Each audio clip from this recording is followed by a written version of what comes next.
Hey guys, what's up? It's your boy DC. I got so much energy today. Guys, this is a quick message. I shouldn't be so hyped right now because I am quitting YouTube. Guys, I'm quitting YouTube. I'm sorry. I gave up. I just got a job in the local McDonald's. That's a quick announcement telling you guys that I'm going to be uploading every single week. I've been receiving so many messages in my Snapchat and my Instagram and my YouTube telling me, yo, DC, where are you? Why haven't you upload every week like you said and like my bio say on YouTube? So I'm like, man, you know, school's over and stuff. So, man, why not upload this for this guys like 3 times, man? Why not do this? Why not? God is not preventing me. God is giving me this chance. God is giving me the opportunity. So let's go ahead and do that. But guys, I also want to thank you guys so much for that support. Thank you so much for 11,000 subscribers. That's amazing, man. I never thought I was going to pass 5,000. I was stuck at 5,000 for like a month. Guys, thank you so much for that support, man. And I also want to tell you guys, stop blowing my Snapchat. And you probably coming from YouTube because a lot of you guys just add me randomly. I'm like, who is Marco? Who's Carlos? Who's Jennifer? Who's Jack? I never seen this girl, but I add you guys. I'm not those type of guys that be like, I do YouTube. I'm not gonna add you. I always add you. Each and one of you guys, I always add you back.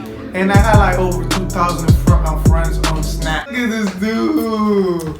Look at he trying to get clapped. So famous already. I don't know what you talking about. You need my clap. Guys, hey, what is up, everybody? Welcome back to another video. It's your boy DC, sitting on the chair, looking at a TV, talking to you guys. And as you read in the title, we are about to watch 10 foods you will never buy again after knowing how they are made. Oh, I don't know about this, but I'm finding out with you guys today. Wait, I'm not even sounding right. Hello, give me a second. Hey guys, welcome back to another video. It's DC and I'm the real DC. Today we are going to talk about food and how they are made. Guys, if you're new to my channel, make sure you subscribe right now. Make sure you hit the subscribe button before I hit you. Make sure you like this video right now. Go ahead and watch all my videos. You will be entertained if you're bored. But yeah, if you're new to the channel, make sure you subscribe right now and let's jump into this video without further ado. If you guys like my video, I'm going to be buying you Jordan 1. How they're made. We are still having nightmares about number 1. Don't worry, that's not a worm. It's just a mold string. Oh wait, that's definitely a worm. Capri Suns are supposed to be a sweet, fruity drink inside a fun silver pouch. So imagine one kid's surprise when he poked the straw in, 100% juice and choked on a worm, which came up through the straw. Disgusting. The makers of Capri Sun, they got a rather interesting letter back from the company. They surmised that what the boy that is disgusting, bro. The company then bragged about the fact that mold may grow inside these drink pouches because their drinks are made without preservatives. They said that's something many moms like. You're kidding, right? We're pretty sure all moms are against moldy beverages for their kids. This isn't the first case of worms in these drink pouches. Many other kids have found worms in their fruity punch too. We checked out one of our news stories with pictures, and we're 1,000% sure. But even if it was a mold, ew, that doesn't make it much better. Either way, I'd rather buy not even 50 cents. I think Capri Suns are 50 cents. I'm not buying no worm juice for us. Mark my world. BP ain't eating that again. If you like canned tomatoes and tomato soup, you're not going to like this fact we found. Researchers have discovered that the lining of some cans contain a chemical called bisphenol A, or BPA. You might have noticed that a lot of baby products and plastic bottles now say BPA free on them. That's because there have been studies linking BPA to brain, behavior, reproductive system, and prostate problems, especially in children and fetuses. When it was first synthesized in the early 1900s, BPA was used used as a synthetic estrogen. Later, it was combined with a chemical called phosgene to make toxic gas during World War I. Yikes! That explains why this chemical has been linked to a whole slew of health problems. The good news is BPA gets locked into chemical bonds during the manufacturing process. The bad news is that BPA can get unlocked and leak when it's exposed to heat or acidic foods, like tomatoes. One scientist said that even the smallest exposure can put your health at risk. So you may want to put those cans down and squash some fresh tomatoes yourself. Just put them in a barrel and squash them with your toes the way they squash wine grapes. Fun for the whole family. Sheep sweat chewing gum. They always look so happy in gum commercials, don't they? The sun is shining, someone's riding a colorful bike, everyone is laughing. Hold up, guys. You might not be laughing as much when you find out what's in that piece of bubble gum. It's an ingredient called lanolin, which is a gooey, oily secretion found in sheep's wool. The FDA approved it for use as an additive that softens chewing gum. That's it. We are spitting out our gum and sanitizing our tongues. Anything involving the word secretion doesn't belong anywhere in our mouths. This left us scratching our heads. It really got us wondering, who in the world thought it would be a good idea to put sheep grease in bubble gum? We want to know how this person knew sheep grease was even a thing. What's he doing to those sheep? And why is he messing with our chewing gum? Get this shepherd a new hobby, seriously. Dude. That's gross, dude. And it gets worse. Even if you gross. spit out your gum, you might have rubbed sheep grease all over your face today. That's because lanolin can also be found in beauty products and sunscreen. It's supposed to be good for moisturizing the skin. We think we're gonna pass on the sheep secretion. Artificial sweeteners. Many diet foods and drinks are made with artificial sweeteners. If the label says sugar-free, chances are the food product was made with one of the 5 main artificial sweeteners in it. The FDA has approved saccharin, acesulfame, aspartame, neotame, and sucralose for public consumption. While folks believe that consuming these sweeteners in place of sugar is a healthy choice, studies show they are wrong. These sweeteners are way more potent than regular sugar, which overloads the taste buds and receptors in the brain. Over time, this overload can cause typical healthy foods like fruits and vegetables to become very bland tasting or even completely unpalatable. This in turn causes people to seek out more salty and sugary foods, which kind of defeats the whole purpose. And these sweeteners are highly addictive. When lab I know nothing about this food stuff. I'm not a physiologist.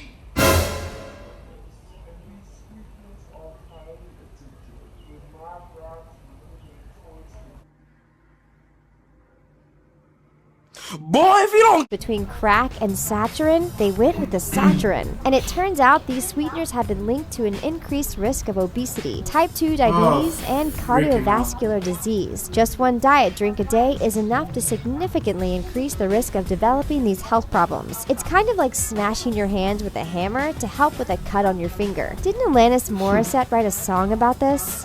Sawdust Parmesan. Sawdust Parmesan sounds like something a termite or a beaver might enjoy, but not us cheese-loving Americans. There's an ingredient that is put into Just like I hate cheeses, such as cheese on my Parmesan, pizza. that keeps it from sticking together. It's called cellulose, and it is derived from plants and wood pulp. The truth is, this ingredient isn't really that harmful, but it can be misleading. In fact, 2 years ago, authorities cracked a big case of missing cheese. Apparently, investigators paid a surprise visit to Castle Cheese Incorporated to sniff out some clues. What did they discover? These cheese cooks were up to no Gouda. Get it? Gouda? Anywho, they found out the Castle cheese was doctoring their shredded cheeses with a ton of fillers, such as wood pulp and other cheaper cheeses, and selling it to consumers as 100% Parmesan. Grey Gorgonzola. These graded Parmesan suppliers were mislabeling their product and fooling customers with these cheesy imposters. The president of Castle Cheese, Michelle Merter, pled guilty and was sentenced to 5 years probation for the cheese caper. And while it seems everything worked out in the end, it's going to be hard to trust those shredded cheese labels again. We hope Castle Cheese will be more careful in the future. We love a good cheese pun. Waiter, there's a hair in my bread. If you buy your bread in a prepackaged bag from the store, you're gonna want to hear this one. Take a look at the ingredients. I've seen hair on my bread. I still eat it. Well, we found out that L-cysteine is an amino acid which is used in dough conditioners to soften and preserve mass-produced breads. We bet you've already guessed what it's made of. Yep, human hair, and sometimes duck feathers and cow horns and pig bristles. Here's the really gross part. Most of the hair they use to make our bread comes from the floors of hair salons in China. Okay, suddenly that sandwich isn't looking so good anymore. So they take the clumps of hair from the Chinese hairdressers, soak them in acid, and pour the acid hair juice into bread dough that gets baked in bags before it makes its way to your table for hoagie night. Fun fact. Bro, you can't trust this breads, bro. This bread's ain't loyal, bro. Immediately as women gossiped about Justin Bieber. Second anyone, this gives a whole new meaning to the term hot cross buns. Toilet bowl potato chips, anyone? Did you know that there is an ingredient in potato chips that is also used in most toilet bowl cleaning agents? Sodium bisulfite can put the shine on your toilet seat and extend the life of your potato chips, all while getting rid of any nasty chip discoloration. When we heard this one, we couldn't help but think of a story of some aristocratic snob telling her servants to do whatever it takes to ensure there will be no brown spots on her potato chips. Here's something you might not know about this potato chip ingredient. Sodium bisulfite is a chemical they use as a food preservative, and it smells like rotten eggs. It's also used to make paper and leather products, as well as toilet bowl cleaner. According to the New Jersey Department of Health, this substance is corrosive and produces poisonous gases when heated in a fire. It can burn the skin and eyes and can cause a skin and asthma-like allergy. Now, whose big idea was it to use this on potato chips? We can tell you one thing: if it's on the state of New Jersey's hazardous fact sheet, it's not going anywhere near our mouths. Wait, does this mean we can clean the toilet with potato chips? Popcorn confessions. Imagine it's Friday night and you're about to see the Black Panther movie on the big screen. What could be more perfect than a big hot tub of buttery popcorn? Well, if you're looking for real butter on that popcorn, you're going to have to smuggle it in yourself. That's because movie theaters don't use butter for their popcorn anymore. It turns out they haven't used butter for a while. What do they use instead? It's a blend of partially hydrogenated oil or trans fats, beta carotene, and something called TBHQ. For those of you who don't know what TBHQ is, it's a food additive that is also used in paints and varnishes. But it also keeps your high-fat oils from getting rancid. Aside from the fact that this butter substitute has 20% more calories than regular butter, it has also been linked to cancerous tumors in rats. So, if you get a large popcorn with 3 tablespoons of butter and a soda, you could be over 2,000 calories, which is what we're supposed to take in for the whole day. And you could wind up with a tumor. That yellow sludge does look kind of gross now that we thought about it. Maybe we'll just get some chocolate instead. There's nothing wrong with chocolate, right? Oh no, not chocolate too. It's nothing sacred. Chocolate has been hailed as a triumph of the soul, a natural aphrodisiac, a mood and energy booster, and a girl's best friend. But this mouth-watering heavenly treat just might be delivering more than meets the eye. We encourage you to be on your guard. When you are enjoying that box of chocolates from your Valentine and you bite into a creamy chocolate-covered caramel, you might be getting a bit more than you bargained for. And we're not talking about the boyfriend. You could find an unwanted surprise in your chocolate kisses. No, it's not a diamond ring, it's rodent hair. The FDA allows 1 rat hair per 100 grams of chocolate. So will you be the lucky recipient? And that's not all. The FDA says food products can contain a small amount of other foreign matter too. What's considered acceptable foreign matter? Cigarette butts, mammalian droppings, fruit flies, maggots, and stick parts. We've created a new... Oh no, this guy just said rat hair, bruh. You gotta be kidding me, bruh. Well, guys, I'm not watching this video no more. Guys, I'm not watching this video no more. I'm going to become a full vegetarian. Well, I'm not gonna eat food no more. That's the way. If I keep watching this video, I'm not gonna eat food no more, and I don't want that. So, guys, we just gonna stop it right here. It went too far. I hope you guys learn about this food, man. I do not enjoy this video. What the heck? The last one was just, that last one hit it, man. I don't want chocolate no more. I'm not gonna eat chocolate no more in my life. Promise. Matter of fact, let me see if I got a chocolate bar.